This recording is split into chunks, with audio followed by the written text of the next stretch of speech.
Sip an intoxicating tonic of sex, satire, and style at Japan Society. Our spring exhibition, Deco Japan, Shaping Art and Culture 1920 to 1945, introduces the little-known yet incredibly vibrant genre of Japanese Art Deco, where cosmopolitanism and militarism meet, bringing bold lines and splashy colors to life.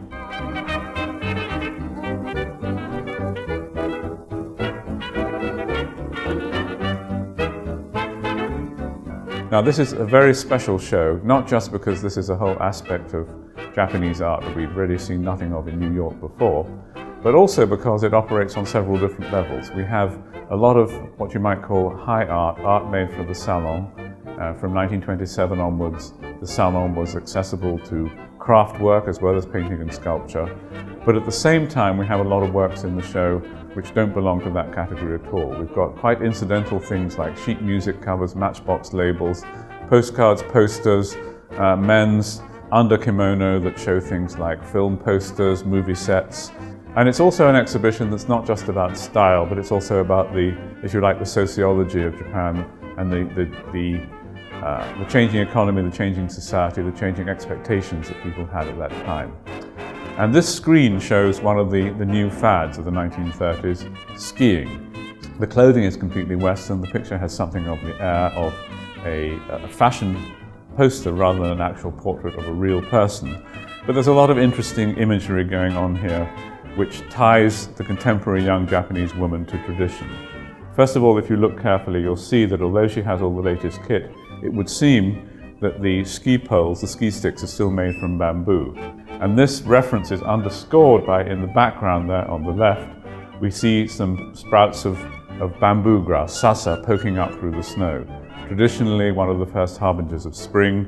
The snow perhaps is also an emblem of the purity of this young Japanese woman. And the inclusion of this bamboo is a reminder that although she is engaged in this latest, trendy, hot new pursuit of skiing, she's also tied to her country's traditional cultural values. This is one of several paintings in the exhibition by an important artist, Enomoto Chikatoshi, and it was painted in about 1937 or slightly after that.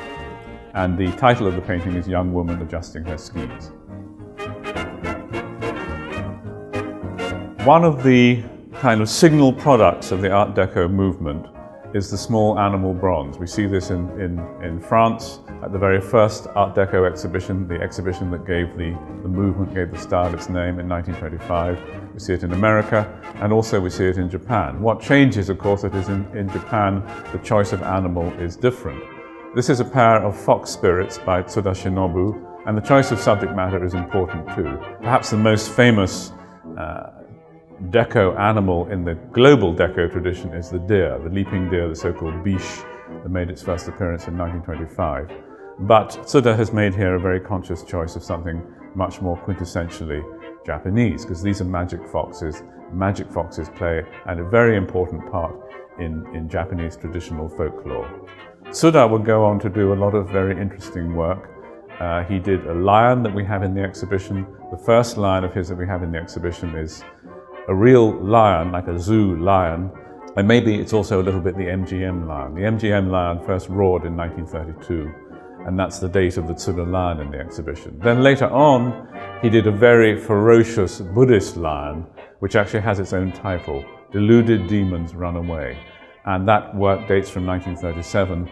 That's the year that the Japanese invasion of China begins in earnest. This is an artist who is not only working in the cause of art for art's sake, if you like, he also, as time went by, he became a key player in the propaganda movement that underlay Japan's militaristic push into East Asia.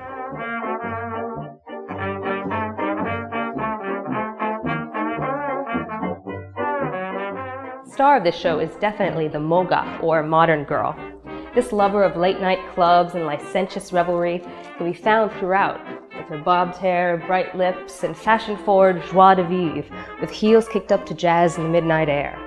As you can see, she's featured on everything from paintings and prints to photographs and figurines.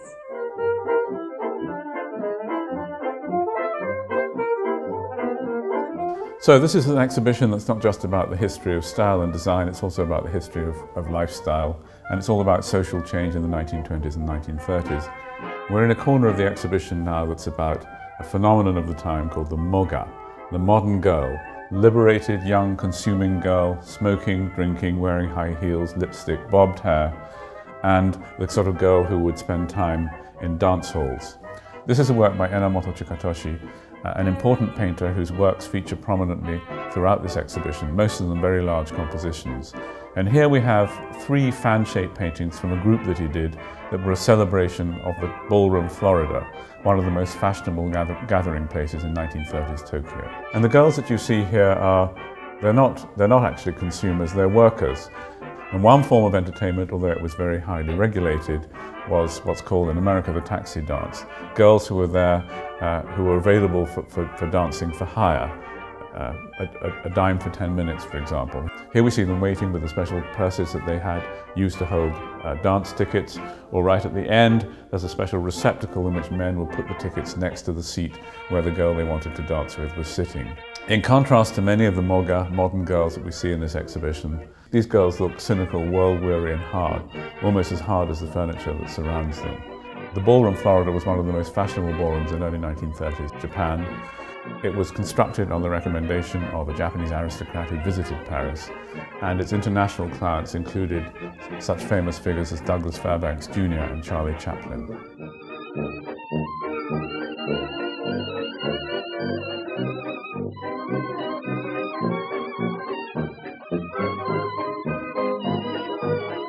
Stop by Japan Society on Saturday, May 5th between 7 p.m. and midnight for Dances of Vice, Deco Japan, and the Heart of the Modern Girl. We're co-presenting an event with Dances of Vice and the Art Deco Society of New York, which will feature live pre-war jazz, a moga fashion show, period dance lessons, and an hour open sake bar.